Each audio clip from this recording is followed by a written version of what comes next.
ఏంటి అవతారం? ఏరుకోరి జడ వేయించుకొని ఎందుకిలా జుట్టు విరబోసుకుంటున్నా? ఆయనకి నేను ఇలా ఉండటమే ఇష్టం అంట. ఏంటి దెయ్యంలానా? కాదు, ఆ స్నేహేమో పులి, నేను నక్కనంట. అంత మాట అన్నాడా? ఆ అర్థం వచ్చేలా అన్నాళ్లే అమ్మా. పులి నక్క అంటే నాయుడు బావకి నువ్వంటే లెక్క లేకుండా పోయిందన్నమాట. అతని లెక్కేంటో ఆ తిక్కేంటో ఇప్పుడే వెళ్ళి తేలుస్తాను. వద్దమ్మా. ఎందుకొద్దే?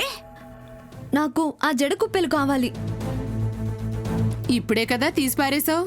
అబ్బా వదినా, ఇవి కాదు. ఆ స్నేహ వేసుకున్న జడ కుప్పెలు కావాలి. అవెందుకే? దాని జుట్టు నీ చేతిలోకి రావాలి అంతేగా. ఏంటో చెప్పు కావేరి. నాకు అర్థమైంది అత్తయ్య. నాయుడు బావకి మన కావేరి మాత్రమే నచ్చాలి. కాదని ఇంకేది నచ్చినా అది నాశనం అవ్వాలి. అంటే తన జడ కుప్పెలు కోసుకురావాలి అంతేగా? అంతే అని చెప్తోంది కదా, వెళ్ళి తీసుకురండి. నేనా? లేకపోతే నేనా? నేను గాని వెళ్ళాననుకోండి, ఇంటిల్లిపాది కలిసి కొట్టి చంపేస్తారు నన్ను. అదే మీరు గనక వెళ్ళారనుకోండి, దొరికిపోయినా దబాయించేయచ్చు. వెళ్ళండి. వెళ్ళనా కావేరి? చెప్పు. మీరు త్వరగా వెళ్ళండి. అది ఎప్పుడో నిద్రపోయింది. లేట్ అయిందనుకోండి, అది లేచొచ్చేస్తుంది. ఇదిగోండి, పట్టుకోండి, వెళ్ళండి.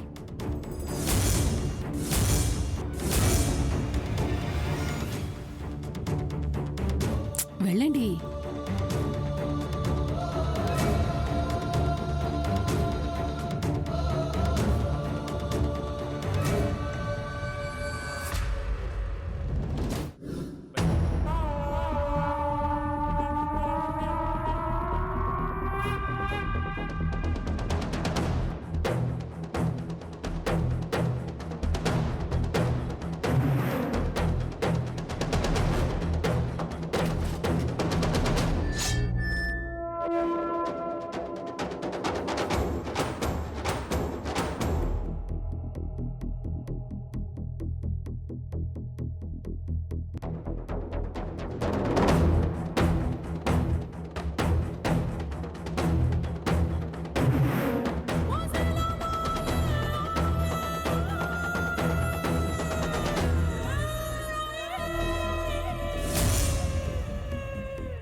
తానెవరు? నాకంటే పెద్ద చైర్లో కూర్చుంది. ఏ దేశపు యువరానేంటి? నాకంటే ఎక్కువ. అమ్మా, తను మా అమ్మాయి. సీమంతం జరుపుకుంటుంది తనేనమ్మా.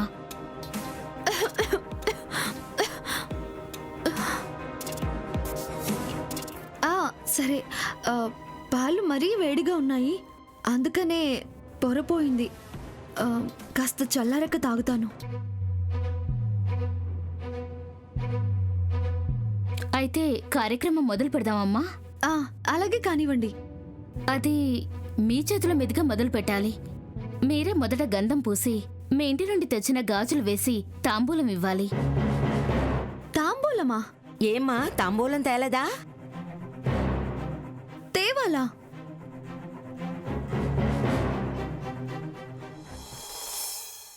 కావేరి, అమ్మా కావేరి, కావేరి.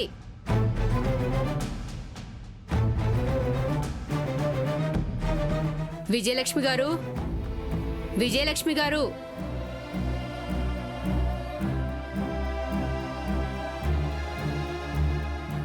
కావేరి, కావేరి,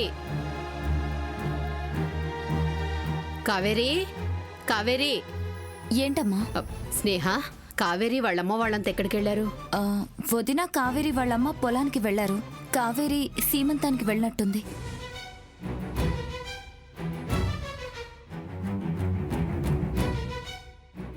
తాంబూల పళ్ళెం తీసుకోకుండా ఎలా వెళ్ళింది? అదేంటి తీసుకెళ్ళలేదా? మనపై గౌరవంతో ప్రత్యేకంగా వచ్చి పిలిచారు. అలాంటి ఇంటి నుంచి ఒట్టి చేతులతో మనిషి వెళ్ళడమా? కావేరికి మన పద్ధతుల గురించి తెలియదు కదమ్మా. పద్ధతుల గురించి కాదు స్నేహ, అక్కడ పోయే మన పరువు గురించి ఆలోచిస్తున్నాను. మన ఇంటి నుంచి నీతి న్యాయాలే కాదు, ఇలాంటి సందర్భాల్లో ఏదో ఒక ప్రతిఫలం ఆశిస్తారు. అదివ్వడం మన ధర్మం కూడా.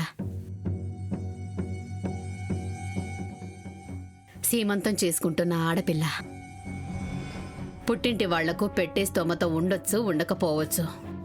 అందుకని ఆ అమ్మాయి కట్టుకోవడానికి మంచి చీర, ఆ అమ్మాయికి మంచి జరగడానికి పసుపు, కుంకుమ, గాజులు, ప్రసవ ఖర్చుల కోసం డబ్బులు పెట్టాను. ఈ తాంబూల పళ్ళెం ఎలాగైనా ఆ ఇల్లు చేరాలి. స్నేహ, నువ్వు వెళ్ళిస్తావమ్మా?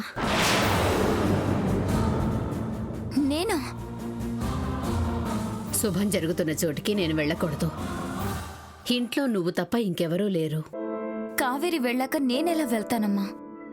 కావేరి కోసం కాదమ్మా, ఓ ఆడపిల్ల కోసం.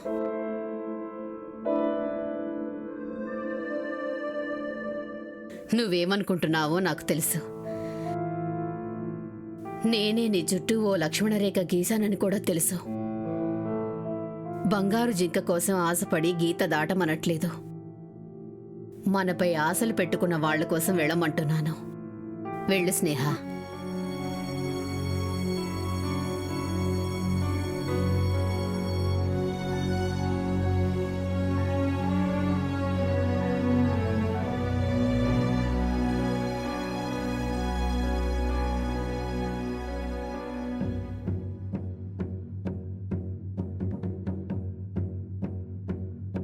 ఇది నీకు బాధే కావచ్చు, కానీ బాధ్యత కూడానమ్మా.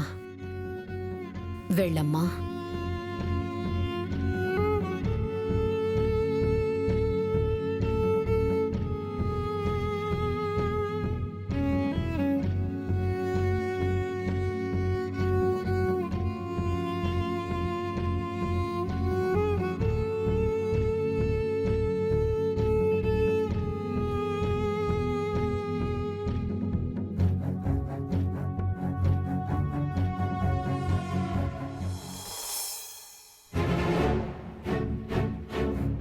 మెరిసిపోయే చీర కట్టుకుని దగదగలాడే నగలు పెట్టుకునొచ్చి రాజావారి కూతుర్నంటే సరిపోదమ్మా.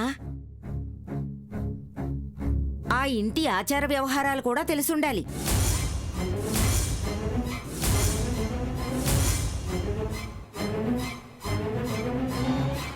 సీమంతం చేసుకుంటున్న పిల్లని నాకంటే ఎక్కువ అని అడిగావు. రాజావారి కూతురనే హోదా దాకా ఎందుకు? ఆడపిల్లవై పుట్టావు, ఆ మాత్రం సాంప్రదాయం కూడా తెలీదా?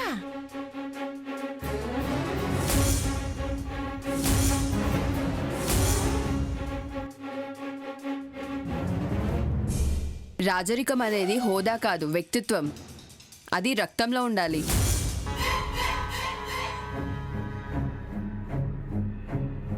కనకపు సింహాసనం మీద సునకం కూర్చున్నట్టు ఆ ఇంటి మంచితనంతో అందలం ఎక్కితే సరిపోదు, అర్హత, ఆ లక్షణాలు ఉండాలి.